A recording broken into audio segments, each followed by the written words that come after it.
Hello વિદ્યાર્થી મિત્રો, કેમ છો? મજામાં ને? દરેક વિદ્યાર્થીઓને જય સ્વામિનારાયણ. વિદ્યાર્થી મિત્રો, છેલ્લે આપણે 17મા પાઠનો અભ્યાસ કર્યો.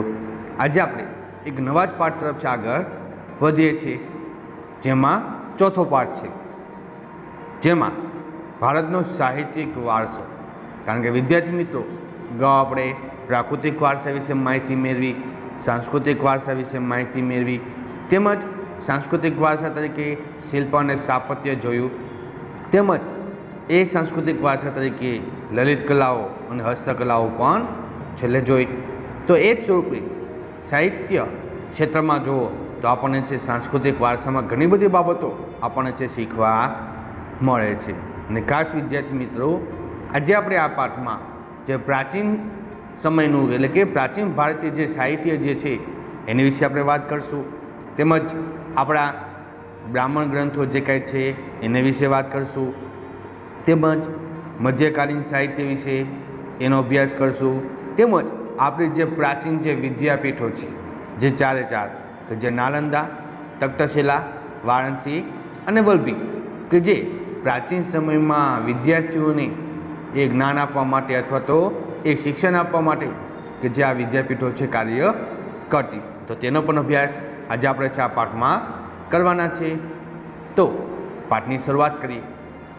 જો વિદ્યાર્થી મિત્રો, આ સ્માર્ટ બુકમાં સીધા જ પ્રશ્નો છે અને પ્રશ્ન અનુસાર છે એના જવાબો આપણને આપેલા છે, પણ તમારા પાઠ્યપુસ્તકના બધા જ મુદ્દાઓ છે કે અહીં છે આવરી લેવામાં આવ્યા છે. તો ચાલો પાઠની શરૂઆત કરીએ કે ભાઈ ભારતમાં વેદો કેટલા છે અને કયા કયા. એ તો વિદ્યાર્થી મિત્રો આપણે અગાઉના ધોરણમાં પણ ભણી ચૂક્યા છે કે ભારતમાં મુખ્ય વેદો કેટલા છે, તો કે 4. કયા કયા? તો કે ઋગ્વેદ, યજુર્વેદ, સામવેદ અને અથર્વવેદ, કે જે આપણા 4 મુખ્ય વેદો છે. જેમાં સૌથી જો પ્રાચીન ગ્રંથ હોય તો એ કયો છે? ઋગ્વેદ છે. કે ઋગ્વેદ ભારતીય સાહિત્યનો પ્રાચીનતમ અને 10 ભાગમાં વહેંચાયેલો અદ્ભુત ગ્રંથ છે. કારણ કે ઋગ્વેદ એ જૂનામાં જૂનો ગ્રંથ છે, એટલે કે પ્રાચીનમાં પ્રાચીન એ ગ્રંથ જે 10 ભાગમાં વહેંચાયેલો એક અદ્ભુત ગ્રંથ છે. તેમાં કુલ 1028 ઋચાઓ છે. વિદ્યાર્થી મિત્રો, ઋચાઓ કોને કહેવાય ખબર છે? તો કે શ્લોકના સમૂહને એ ઋચાઓ કહે છે, કે જેમાં 1 કરતાં વધુ શ્લોકોનો સંગ્રહ હોય, કે જેને આપણે શું કહીએ છીએ? ઋચાઓ કહીએ છીએ. પણ અહીંયા તો ઋગ્વેદમાં 1028 એ ઋચાઓ એટલે કે સૂક્તો છે. તેમાંથી મોટાભાગની ઋચાઓ દેવોને લગતી સ્તુતિઓ છે, અને આ સ્તુતિઓ યજ્ઞ પ્રસંગે કરવામાં આવતી. કારણ કે વિદ્યાર્થી મિત્રો, મોટાભાગની યજ્ઞ યાગાદી આપણે ક્રિયાઓ કરતા હોઈએ છીએ, અથવા હવન જેવા કાર્યક્રમો આપણે ઘરે રાખતા હોઈએ છીએ, તો જેમાં મોટાભાગે અલગ અલગ દેવી દેવતાઓને છે આહુતિ અપાતી હોય છે, તેની સ્તુતિઓ છે ગાવામાં આવતી હોય છે. તો આ સ્તુતિઓ કે જે ઋગ્વેદમાંથી લેવામાં આવેલી છે, તેમાંથી ઉષાને સંબોધન કરતી કેટલીક સ્તુતિઓ મનમોહક છે. ઉષા એટલે કે જે સૂર્યોદય થાય છે તે, તો સૂર્યોદય થાય છે તેને સંબોધન કરતી એટલે કે તેને ઉદ્ભવતી ઘણી બધી સ્તુતિઓ પણ એ ઘણી બધી મનમોહક કે જે ઋગ્વેદમાં લખાયેલી છે. ત્યારબાદ યજુર્વેદ. યજુર્વેદ યજ્ઞનો વેદ કહેવાય છે. શેનો વેદ કહેવાય છે? તો કઈ યજ્ઞનો? કારણ કે યજ્ઞની દરેક પ્રકારની ક્રિયાકાંડો, દરેક પ્રકારની વિધિ વિધાનો કે જે યજુર્વેદમાં લખવામાં આવેલી છે, તે ગદ્ય અને પદ્ય સ્વરૂપમાં છે. વિદ્યાર્થી મિત્રો, તમને એ તો ખાસ ખ્યાલ છે ને, ગદ્ય અને પદ્ય એટલે શું? ગદ્ય એટલે કે પાઠ સ્વરૂપે અને પદ્ય એટલે કે કાવ્ય સ્વરૂપમાં છે. તેમાં યજ્ઞોના મંત્રો, યજ્ઞની ક્રિયાઓ અને વિધિઓ દર્શાવવામાં આવી છે, કે કયા દેવી દેવતાઓના યજ્ઞ માટે કેવા મંત્રો બોલવા, એ યજ્ઞની ક્રિયાઓ કેવી હોવી જોઈએ, અને એના વિધિ વિધાનો, તો એ દરેક વસ્તુ કે જે યજુર્વેદમાં લખવામાં આવેલી છે. ત્યારબાદ સામવેદ. કે સામવેદમાં ઋગ્વેદની ઋચાઓનું ગાન કરવાની વિધિ દર્શાવી છે, કે ભાઈ ઋગ્વેદમાં જે શ્લોકો છે એટલે કે ઋચાઓ છે, તો એ ઋચાઓનું ગાન કેવી રીતે કરવું, એને કેવી રીતે ગાવી, તો એ વિધિ વિધાનો સામવેદમાં લખાયેલા છે. એ શ્લોકો રાગ અને લય સાથે ગાવામાં આવે છે. કારણ કે વિદ્યાર્થી મિત્રો, મોટાભાગે આપણે કોઈ પણ શ્લોક ગાઈએ છીએ, તે શ્લોક સીધે સીધો આપણે બોલી નાખતા નથી. ચોક્કસ તેનો સ્વર અને રાગમાં આપણે ગાતા હોઈએ છીએ. અને તેથી સામવેદને સંગીતની ગંગોત્રી કહે છે. સામવેદને શું કહે છે? તો કે સંગીતની ગંગોત્રી કહે છે. ત્યારબાદ અથર્વવેદ એટલે કે ચોથો ગ્રંથ આપણો, કે જે અથર્વવેદમાં અનેક પ્રકારના કર્મકાંડો અને સંસ્કારોનું વર્ણન છે. કારણ કે વિદ્યાર્થી મિત્રો, ખાસ આપણે હિન્દુ ધર્મોમાં જોઈએ તો કેટલાય પ્રકારના કર્મકાંડોની વિધિ વિધાનો છે થતા હોય છે, અને કેટલાય પ્રકારની ક્રિયાકાંડો છે થતા હોય છે, જેમાં જન્મથી લઈને મૃત્યુ સુધીમાં કેટલાય સંસ્કારો કે જે આપણે જીવનમાં ભોગવીએ છીએ, તો એ તમામ સંસ્કારોનું વર્ણન કે જે આ અથર્વવેદમાં છે કરવામાં આવ્યું છે. તો વિદ્યાર્થી મિત્રો, આ 4 આપણા મુખ્ય ગ્રંથો કયા? ઋગ્વેદ, યજુર્વેદ, સામવેદ ને અથર્વવેદ. ત્યારબાદ વિદ્યાર્થી મિત્રો આપણે વાત કરીએ તો કે પ્રાચીન ભારતીય સાહિત્ય તરીકે વૈદિક સાહિત્યનો પરિચય આપો. જેમાં વૈદિક સાહિત્યમાં જો તો ખાસ કરીને આપણે 4 વેદો તો જોયા. કયા? ઋગ્વેદ, સામવેદ, અથર્વવેદ અને યજુર્વેદ. કે આ 4 વેદો ઉપરાંત ઘણા બધા બ્રાહ્મણ ગ્રંથો પણ લખાયેલા છે, ઘણા બધા આરણ્યકો છે, ઘણા બધા ઉપનિષદો છે અને ઘણા બધા વેદાંગ કે જે વગેરેનો સમાવેશ થાય છે. જેમાં ઋગ્વેદ કે જે ઋગ્વેદ ભારતીય સાહિત્યનો પ્રાચીનતમ એ ગ્રંથ છે, અને જે 10 ભાગમાં વહેંચાયેલો એક અદ્ભુત ગ્રંથ છે. કેટલા ભાગમાં વહેંચાયેલો છે? તો કે 10 ભાગમાં, જેમાં કુલ 1028 ઋચાઓ છે. કેટલી છે? 1028 ઋચાઓ. અને વિદ્યાર્થી મિત્રો, હમણાં જોયું ને, ઋચા એટલે શ્લોકના સમૂહને કે જેને આપણે ઋચા કહીએ છીએ.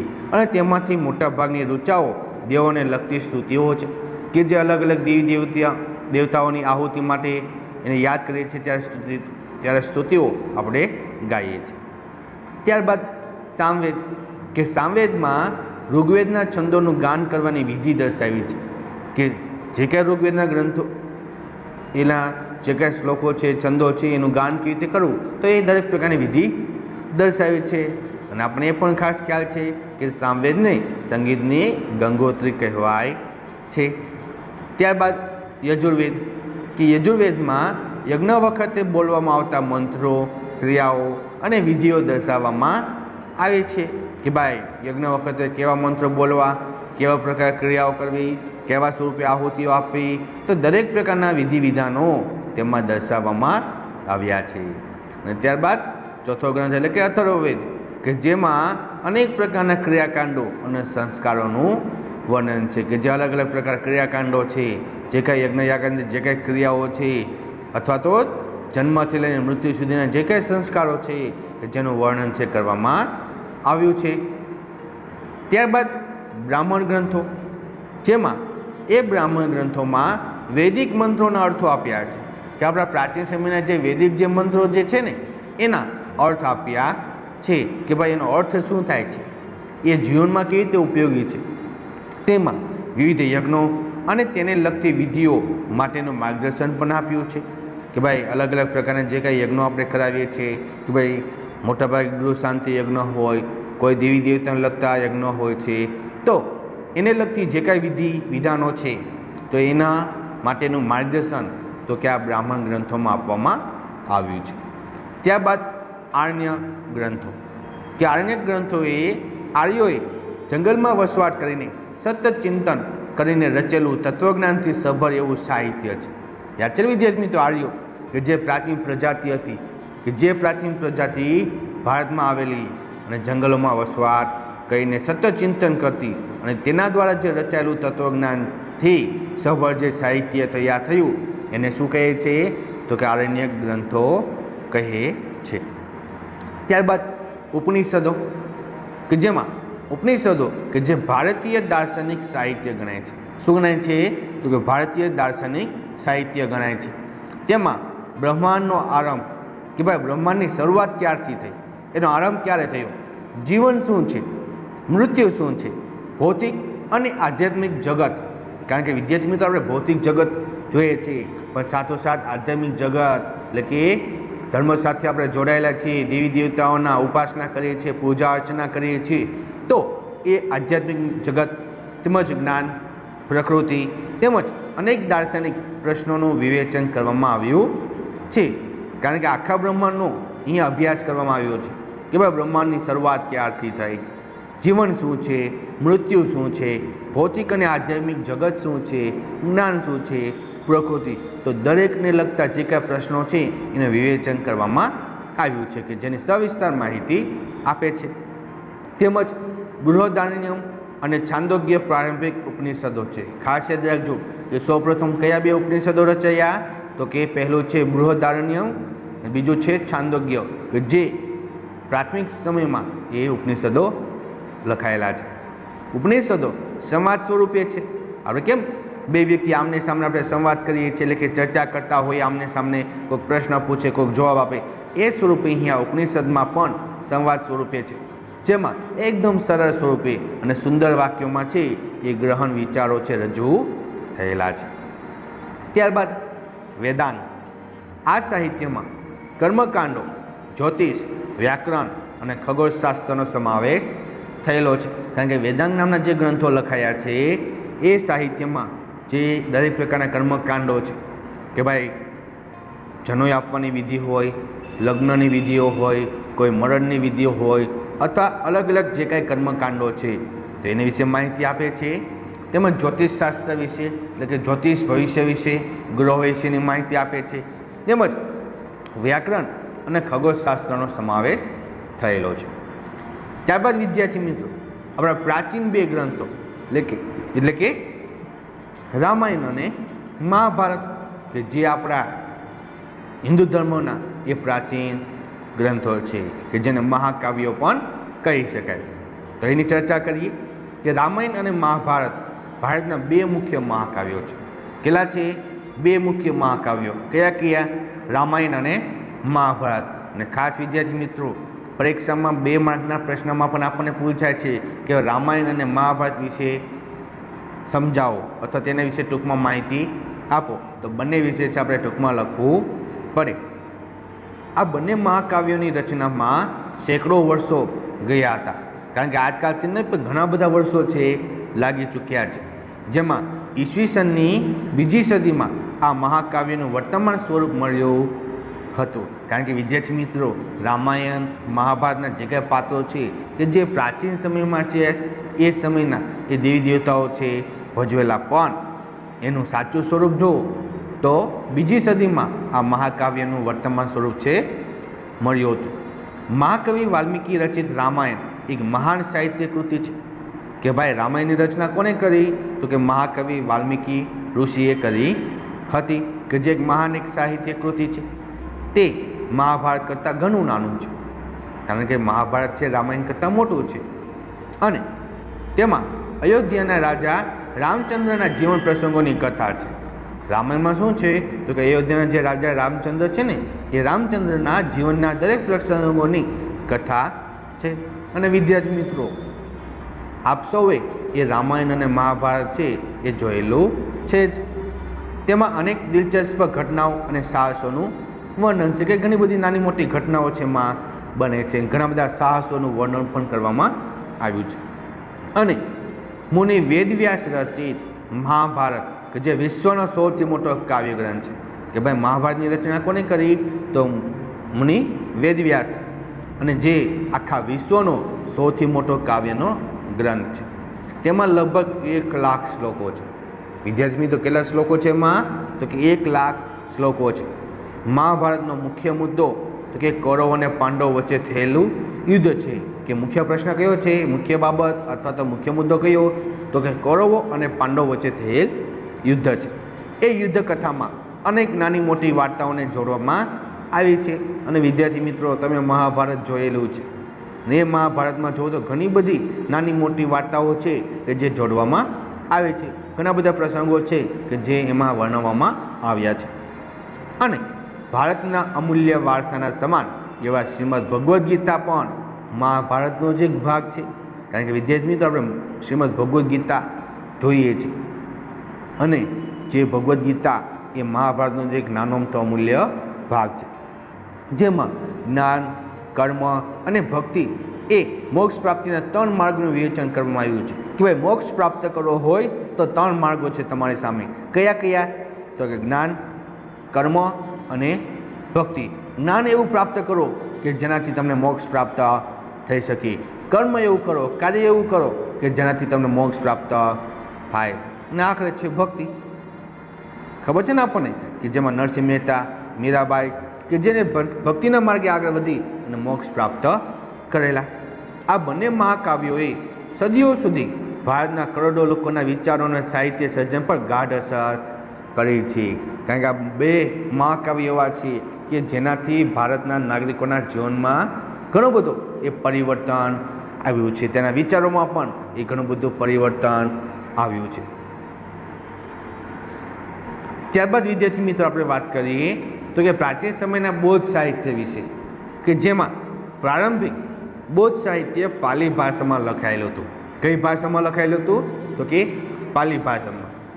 આજે કેમ આપણે ગુજરાતી, હિન્દી, સંસ્કૃત, અંગ્રેજી ભાષાઓ બોલીએ છીએ, લખીએ છીએ, એમ એ સમયમાં પાલી ભાષામાં છે એ ગ્રંથ લખાયેલો હતો। આ સાહિત્ય 3 ભાગમાં વહેંચાયેલું છે। કેટલા ભાગમાં વહેંચાયેલું છે? 3 ભાગમાં, કે જેને ત્રિપિટકના નામે પણ ઓળખાય છે। અને એ ત્રિપિટકના 3 ભાગ કયા કયા? તો કે પહેલું છે શુદ્ધ પિટક, બીજું છે વિનય પિટક, ત્રીજું છે અભિધમ્મ પિટક। ખાસ વિદ્યાર્થી મિત્રો યાદ રાખજો, આપણને 1 માર્કમાં પ્રશ્નમાં આપણને પૂછાય કે બૌદ્ધ ધર્મના ત્રિપિટકના 3 ભાગના નામ આપો, તો આપણે ખાસ યાદ રહેવા જોઈએ। જેમાં શુદ્ધ પિટક, એ શુદ્ધ પિટકમાં મુખ્યત્વે બુદ્ધ અને તેમના શિષ્યો વચ્ચેનો સંવાદ છે, કે ભગવાન બુદ્ધ જ્યારે હતા અને એમના શિષ્યો વચ્ચે જે સંવાદ થતા, જે ચર્ચા વિચારણા થતી, એ દરેક બાબતો શેમાં લખવામાં આવી છે? તો કે આ શુદ્ધ પિટક એ ગ્રંથમાં લખવામાં આવી છે। અને વિનય પિટકમાં બૌદ્ધ સંઘના નિયમો આપવામાં આવ્યા છે, કે ભાઈ બૌદ્ધ ધર્મના છે એના નિયમો કેવા છે, એના વ્યવહારો કેવા છે, એના નીતિ નિયમો કેવા છે, તો એ દરેક વસ્તુ એ ગ્રંથમાં લખવામાં આવી છે। અને રાજા મિનેન્ડર અને બૌદ્ધ તત્વજ્ઞાની નાગસેન વચ્ચેના સંવાદોનો ગ્રંથ મિલિંદ પન્હો જે બૌદ્ધ સાહિત્યનો મહત્વનો ગ્રંથ છે, કે જે બંને વચ્ચે જે ચર્ચા થઈ છે, જે સંવાદો થયા છે, તો એ ગ્રંથમાં છે લખવામાં આવી છે। અને ત્યારબાદ તો અશ્વઘોષે બુદ્ધચરિત સંસ્કૃત ભાષામાં રચ્યો હતો। ખાસ વિદ્યાર્થી મિત્રો, આ પાઠોમાં ઘણા બધા નામો આવશે, કરતા ઘણા બધા છે, અને તેની ઘણી બધી કૃતિઓ પણ છે, કે ઘણા બધા ગ્રંથો, પુસ્તકો લખેલા છે, તો ખાસ એના નામ છે યાદ રાખજો। જો વિદ્યાર્થી મિત્રો બાજુમાં આપણને ત્રિપિટક ઓફ બુદ્ધ એટલે કે ભગવાન બુદ્ધનું છે ત્રિપિટક જે ગ્રંથ લખાયેલો છે એનું ફોટોગ્રાફ પણ આપણને આપેલો છે। ત્યારબાદ પ્રાચીન ભારતીય સાહિત્યનો પરિચય, કે ભાઈ આપણા પ્રાચીન સમયની જો વાત કરીએ, કારણ કે વિદ્યાર્થી મિત્રો આ પાઠમાં મુખ્ય 2 બાબત છે, એક તો પ્રાચીન સાહિત્ય અને બીજું છે અર્વાચીન સાહિત્ય, અથવા તો જેને આપણે મધ્યકાલીન સાહિત્ય પણ કહીએ છીએ, એટલે કે પ્રાચીન સાહિત્ય અને મધ્યકાલીન સાહિત્ય। જેમાં પ્રાચીન ભારતીય સાહિત્યનો પરિચય મેળવીએ તો ઋગ્વેદ, કે જે ભારતીય સાહિત્યનો અતિ પ્રાચીન અને 10 ભાગમાં વહેંચાયેલું અદ્ભુત ગ્રંથ છે, કે જેનો અભ્યાસ આપણે હમણાં અગાઉ પણ કર્યો, કે જે ખૂબ જ પ્રાચીન ગ્રંથ છે। અને કેટલા ભાગમાં વહેંચાયેલું છે? તો કે 10 ભાગમાં, જેમાં કુલ 1028 ઋચાઓ છે, અને મોટાભાગની ઋચાઓ દેવોને લગતી સ્તુતિઓ છે, કે ભાઈ મોટાભાગની ઋચાઓ છે કઈ છે? તો કે અલગ અલગ દેવી દેવતાઓને લગતી છે। અને ઋગ્વેદ પછી તો કે સામવેદ, યજુર્વેદ અને અથર્વવેદ, આ 3 વેદો પણ રચાયા। વેદો પછી ઘણા બધા બ્રાહ્મણ ગ્રંથો પણ રચાયા, અને એ પછી તો ઘણા બધા ઉપનિષદોની પણ એ રચના થઈ। અને આ જ સમયે વેદાંત સાહિત્ય પણ રચાયું, કે જે સાહિત્યમાં દરેક પ્રકારના કર્મકાંડ, જ્યોતિષ, વ્યાકરણ અને ખગોળશાસ્ત્ર જેવા વિષયોનો સમાવેશ થયેલો છે, કે જેમાં ગ્રહોની માહિતી આપવામાં આવી છે, દરેક પ્રકારના કર્મકાંડોની વિધિઓ આપવામાં આવી છે, અને જે જ્યોતિષ કે જે ભવિષ્ય વાક્ય છે તેની વિશે પણ વાત આ વેદાંગના સાહિત્યમાં કરવામાં આવી છે। આ સમયમાં મહાન એવા વ્યાકરણ શાસ્ત્રી પાણિનીએ સંસ્કૃત ભાષામાં અષ્ટાધ્યાયી નામનો પ્રખ્યાત વ્યાકરણ ગ્રંથ તૈયાર કર્યો છે। કયો ગ્રંથ લખ્યો છે એને? તો કે અષ્ટાધ્યાયી। ખાસ વિદ્યાર્થી મિત્રો યાદ રાખજો કે ભાઈ પાણિનીએ કયા વ્યાકરણ ગ્રંથની રચના કરી? તો કે અષ્ટાધ્યાયી। અને ત્યારબાદ પ્રાચીન ભારતીય સાહિત્યમાં મહાકાવ્યો તરીકે તો કે ભાઈ રામાયણ અને મહાભારત પણ મુખ્ય છે, કે જે મહાકાવ્યની રચના થયેલી।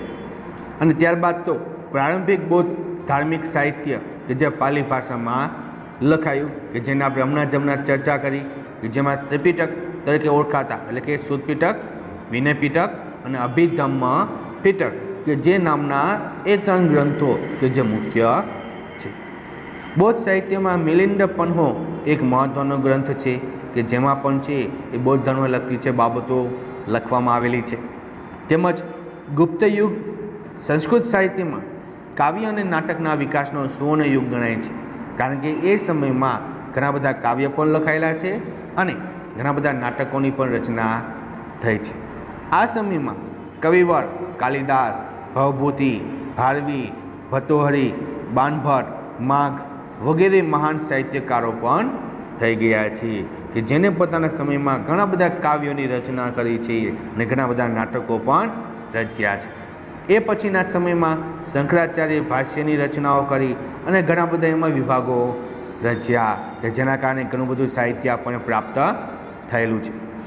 અને પ્રાચીન યુગ દરમિયાન તમિલ ભાષામાં, તેલુગુમાં, કન્નડ અને મલયાલમ એમ 4 દ્રવિડ કુળની ભાષાઓમાં સાહિત્ય રચાયું. કારણ કે વિદ્યાર્થી મિત્રો યાદ છે ને કે પ્રાચીન સમયની એ પ્રજાતિઓમાં જેમાં દ્રવિડો કે જે ઉત્તર ભારતથી લઈને આગળ ક્યાં ગઈ તો કે દક્ષિણ ભારતમાં. દક્ષિણ ભારતમાં તેઓ સ્થાયી થયા અને ત્યાં આ તમિલ, તેલુગુ, કન્નડ અને મલયાલમ કે જે 4 ભાષાઓ છે વધુ વિકાસ પામી, જેના કારણે એ ભાષાઓમાં ઘણું બધું સાહિત્ય પણ રચાયું. અને એમાં જો તમિલ કે જે સૌથી પ્રાચીન ભાષા છે, આપણને એક માર્કમાં પ્રશ્ન પૂછાય કે દ્રવિડ કુળની પ્રાચીન ભાષા કઈ છે તો કે તમિલ છે કે જે પ્રાચીન સમયમાં તેની રચના થઈ હતી. ત્યારબાદ ગુપ્ત યુગના સંસ્કૃત સાહિત્યનો પરિચય આપતો કે ભાઈ ગુપ્ત યુગ દરમિયાન છે સંસ્કૃત ક્ષેત્રમાં કેવો વિકાસ થયો છે, સંસ્કૃત ક્ષેત્રમાં કયા કયા સાહિત્યની રચના થઈ છે તો કે જેમાં ગુપ્ત યુગ કે જે સંસ્કૃત સાહિત્યના કાવ્યો અને નાટકોનો સુવર્ણ યુગ કહેવાય છે. કારણ કે એ સમયમાં સંસ્કૃત ભાષાની એ શરૂઆત થયેલી અને સંસ્કૃત સાહિત્યમાં ઘણા બધા કાવ્યો અને ઘણા બધા નાટકો પણ લખાયેલા અને એટલા જ માટે એ ગુપ્ત યુગને સુવર્ણ યુગ છે કહેવામાં આવે છે. અને આ સમયમાં જુઓ તો મહાકવિ કાલિદાસ, ભવભૂતિ, ભારવી, ભર્તૃહરિ, બાણભટ્ટ, માઘ વગેરે મહાન સાહિત્યકારો થઈ ગયા છે કે જેઓએ એ સંસ્કૃત સાહિત્યમાં ઘણા બધા કાવ્યો અને નાટકોની રચના કરી હતી. આ બધા સમગ્ર ભારતમાં પ્રખ્યાત છે. આજે પણ ભારત લેવલે જોઈએ તો આજે પણ મહાકવિ કાલિદાસ, ભવભૂતિ, ભારવી કે જેના નામો છે આજે જગવિખ્યાત જોવા મળે છે. એમાં સૌથી જૂનામાં જૂના જોઈએ તો મહાકવિ કાલિદાસ કે તેમની કાવ્યકલા અને ઉત્કૃષ્ટ શૈલીને કારણે આજે વિશ્વ પ્રસિદ્ધિ એને પ્રાપ્ત થઈ છે કે આજે વિશ્વ કક્ષાએ પણ જો તો મહાકવિ કાલિદાસનું નામ છે એ પ્રગતિ પામેલું છે. તેમણે અભિજ્ઞાન શાકુંતલમ, કુમાર સંભવ, રઘુવંશ, મેઘદૂત, ઋતુસંહાર એ નામની 2 નમૂન એ કૃતિઓ રચી છે કે મહાકવિ કાલિદાસે ઘણી બધી વિશ્વ પ્રસિદ્ધ એવી 2 નમૂન એ કૃતિઓ છે સાહિત્ય છે રચ્યા છે. ખાસ વિદ્યાર્થી મિત્રો આપણને 2 માર્કનો પ્રશ્ન પૂછાય કે મહાકવિ કાલિદાસે કયા કયા કાવ્યની રચના કરી અથવા કયા સાહિત્યની રચના કરી તો ખાસ આપણને આ નામ છે યાદ રહેવા જોઈએ. આ સમયની અન્ય પ્રસિદ્ધ કૃતિઓમાં બાણભટ્ટ રચિત હર્ષચરિત અને કાદંબરી, ભવભૂતિ રચિત ઉત્તમ રામચરિત અને ભાવી રચિત કિરાતજુનિયમ, વિશાખા દત્ત રચિત મુદ્રા રાક્ષસ, શુદ્રકર રચિત મુચ્છકટિકામ અને દંડી રચિત દશકુમાર ચરિત કે જે વગેરેનો સમાવેશ થાય છે કે એ સમયમાં સંસ્કૃત સાહિત્યમાં જુઓ તો ઘણા બધા સાહિત્યની રચના થઈ છે. અને વિદ્યાર્થી મિત્રો આ પુસ્તકોમાં એટલે કે આ ગ્રંથોમાં મોટાભાગે જુઓ તો કઈ બાબતોનો સમાવેશ કરવામાં આવ્યો છે તો કે રાજકીય પ્રસંગો, કોઈ પ્રણય પ્રસંગો છે, કોઈ રૂપકો હોય, કોઈ હાસ્યના કોઈ એવા પ્રસંગો છે અથવા કોઈ તત્વોને ચિંતન લગતી જ્ઞાન આપતી એવી બાબતોનો અભ્યાસ કે જે આ ગ્રંથોમાં છે કરવામાં આવ્યો છે કે જે આ ગ્રંથોના મુખ્ય વિષયો છે.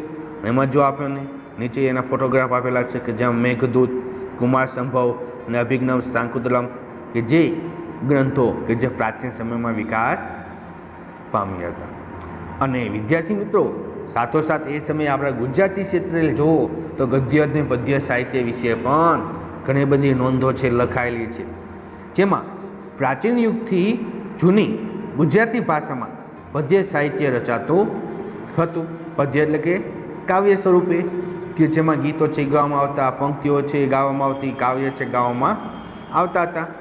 અને સમય જતાં ગુજરાતી ભાષાનો વિકાસ થતાં અનેક કૃતિઓ છે રચાય, કારણ કે ધીમે ધીમે ગુજરાતી ભાષાનો વિકાસ થવા લાગ્યો. અને વિદ્યાર્થી મિત્રો, ખાસ આપણું ગુજરાત રાજ્ય એવું છે કે જ્યાં સૌથી વધુ ગુજરાતી ભાષાનો વિકાસ થયેલો, અને જેમાં નરસિંહ મહેતાના ભક્તિ સાહિત્યથી ગુજરાતી ભાષામાં પદ્ય સાહિત્યનો પ્રારંભ થયો. અને વિદ્યાર્થી મિત્રો, કે નરસિંહ મહેતા વિશે આપણે નાના ધોરણથી કે જેના વિશે આપણે ભણતા આવ્યા છીએ, અને એ નરસિંહ મહેતાએ ઘણા બધા ગીતો ગાયા છે, ઘણા બધા ભક્તિ સાહિત્ય પણ લખ્યા છે. અને ત્યારબાદ તો મીરાબાઈના પદો, અખાના છપાવ, પ્રેમાનંદના આખ્યાનો, પ્રીતમના પદો, દયારામની ગરબીઓ વગેરેથી મધ્યયુગનું પદ્ય સાહિત્ય સમૃદ્ધ બન્યું છે. કે આ તમામ સાહિત્યકારોએ કે જે પદ્ય સાહિત્યમાં સમૃદ્ધ એવી છે કૃતિઓ છે રજૂ કરી છે. અને વિદ્યાર્થી મિત્રો, આપણે ત્રીજા કે ચોથા ધોરણથી ગુજરાતી વિષય ભણતા આવીએ છીએ, તો એ ગુજરાતી વિષયમાં જો કેટલાય લેખકો થઈ ગયા છે, અને એ લેખકો એ ઘણા બધા કાવ્યો, પાઠો છે, રચનાઓ છે આપણને આપી છે. અર્વાચીન યુગમાં ઉમાશંકર જોશી, જ્ઞાનાલાલ, સુંદરરામ વગેરે તો પદ્ય સાહિત્યને સમૃદ્ધ બનાવ્યું, કે એઓએ પણ એ ઘણી બધી ગુજરાતી સાહિત્યમાં છે એ પોતાની કૃતિઓ છે રજૂ કરી હતી. અર્વાચીન સમયમાં જુઓ તો ખાસ કરીને નર્મદ, નવલરામ, કિશોરલાલ મશરૂવાલા, મહિપતરામ, રૂપરામ, ગોવર્ધનરામ ત્રિપાઠી, પન્નાલાલ પટેલ વગેરે કે જે સાહિત્યકારોએ ગદ્ય સાહિત્યને સમૃદ્ધ બનાવ્યું હતું, કે જેઓએ ખાસ કરીને ગુજરાતી સાહિત્યમાં એ ઘણી બધી બાબત છે એ રજૂ કરી હતી. ત્યારબાદ પ્રાચીન યુગના સમયમાં તમિલ સાહિત્યનો પરિચય આપો, કારણ કે વિદ્યાર્થી મિત્રો, એ સમયે પ્રાચીન યુગમાં જુઓ, એમાં ખાસ કરીને તમિલ સાહિત્ય એટલે કે દક્ષિણ ભારત કે તમિલ સાહિત્યમાં પણ ઘણો બધો વિકાસ થયેલો. કે આ પ્રાચીન યુગ દરમિયાન તમિલ, તેલુગુ, કન્નડ અને મલયાલમ એમ 4 દ્રવિડ કુળની ભાષામાં સાહિત્ય રચાનું, કારણ કે એ સમયે વિદ્યાર્થી મિત્રો એ 4 ભાષાઓનું મહત્ત્વ વધુ હતું, અને 4 ભાષામાં જ સૌથી વધુ સાહિત્ય લખાયેલું. જેમાં તમિલ કે જે સૌથી જૂની ભાષા છે, તમિલ એ શું છે તો કે સૌથી જૂની ભાષા છે.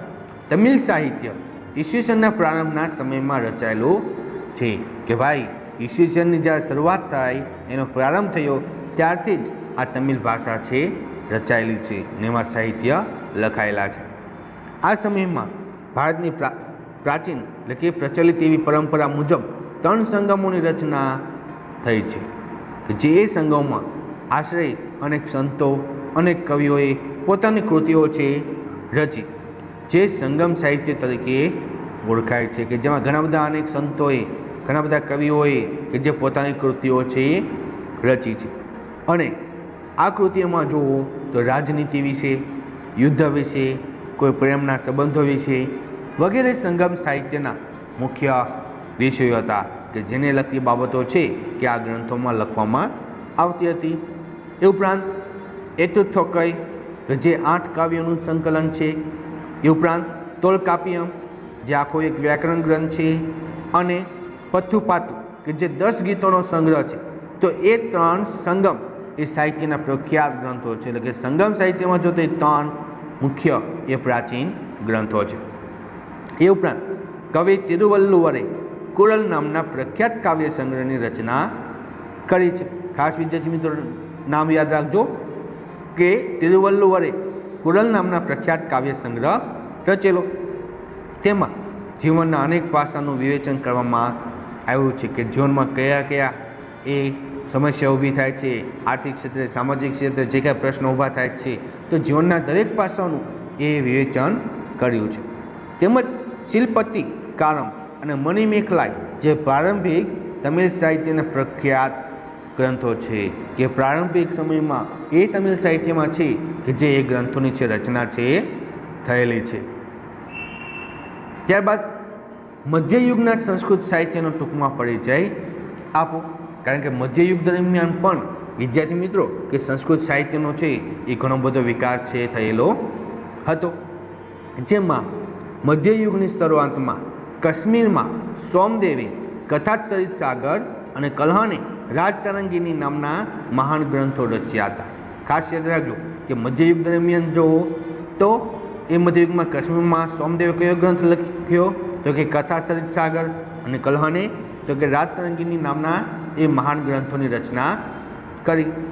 રાજતરંગીની કે જે કાશ્મીરના ઇતિહાસને આલેખતો ઘણો મહત્ત્વનો ગ્રંથ છે કે કાશ્મીરની રચના કેવી રીતે થઈ, તેનો ઇતિહાસ શું છે, એમાં કઈ કઈ બાબતોનો સમાવેશ થાય, તો દરેક વસ્તુ એને આ પોતાના ગ્રંથમાં લખી છે. અને તે ભારતનો સર્વપ્રથમ ઐતિહાસિક ગ્રંથ છે કે ભાઈ ભારતનો જો સૌથી જૂનામાં જૂનો ઐતિહાસિક જો ગ્રંથ હોય તો કયો છે તો કે રાજતરંગીની છે.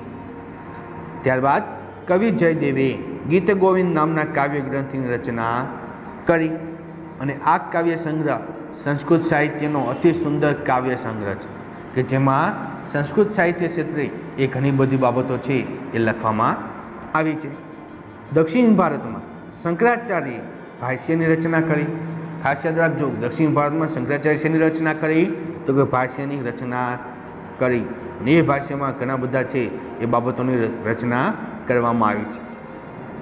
ત્યારબાદ મધ્યકાલીન યુગના તમિલ સાહિત્યનો પરિચય કે ભાઈ એ મધ્ય યુગ દરમિયાન એટલે કે મધ્યકાલીન સાહિત્યમાં જોઈએ તો તમિલ સાહિત્યમાં કેવો વિકાસ થયો તો કે મધ્ય યુગ દરમિયાન દ્રવિડ કુળની ભાષામાં ઘણું તમિલ સાહિત્ય રચાયું. કારણ કે વિદ્યાર્થી મિત્રો અગાઉ પણ આપણે જોયું કે દ્રવિડ કુળની જો પ્રાચીન જો ભાષા હોય તો કઈ છે તમિલ છે, અને તમિલ ક્ષેત્રે એટલે કે એ તમિલ ભાષામાં ઘણું બધું સાહિત્ય રચાયું છે.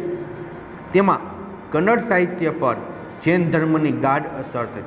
કારણ કે કન્નડ સાહિત્યમાં જો તો જૈન ધર્મ લગતા ઘણા બધા ગ્રંથો છે લખાયા, અને જૈન ધર્મની અસર હેઠળ કવિ પંપાએ જૈન તીર્થંકરોના જીવન આધારિત આદિપુરાણ ગ્રંથ રચ્યો કે ભાઈ જૈન ધર્મના જે તીર્થંકરો છે, જેના અનુયાયી છે, એનું જીવન કેવું છે, એની રૂઢિઓ કેવી છે, વિધિ વિધાનો કેવા છે, તો દરેક બાબતો છે એના જીવન આધારિત છે કે આ આદિપુરાણ ગ્રંથમાં લખે છે.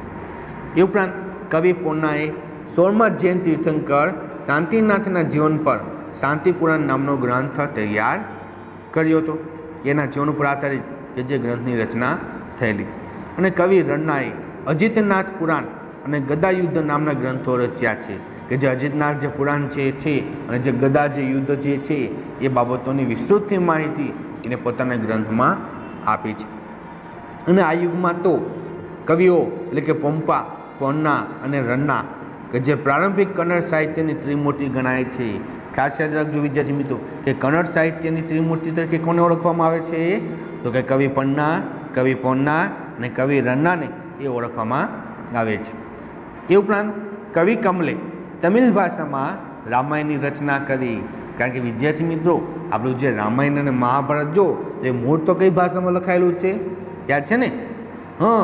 સંસ્કૃત ભાષામાં, પણ ત્યારબાદ તો અલગ અલગ રાજ્ય પ્રમાણે અલગ અલગ ભાષાઓમાં છે એનું ભાષાંતર થવા લાગ્યું, એટલે કે એનો અનુવાદ થવા લાગ્યું, જેમાં કવિ કમલે તમિલ ભાષામાં એ રામાયણની રચના કરી. મધ્યયુગમાં મલયાલમ ભાષામાં સાહિત્ય રચવાની શરૂઆત થઈ હતી, અને ત્યારબાદ મધ્યયુગ સમયમાં એ મલયાલમ ભાષામાં ઘણું બધું એ સાહિત્ય છે એ રચવામાં આવતું હતું. ત્યારબાદ મધ્યયુગના ફારસી સાહિત્યનું વર્ણન. પણ વિદ્યાર્થી મિત્રો અહીંયા સુધી આપણે પાઠમાં રાખીએ છીએ. આગળના જે કાંઈ મુદ્દાઓ છે કે જેનો અભ્યાસ હવે પછીના પીરિયડમાં આપણે કરીશું. તો ત્યાં સુધી દરેક વિદ્યાર્થીઓને અસ્તુ. જય સ્વામિનારાયણ.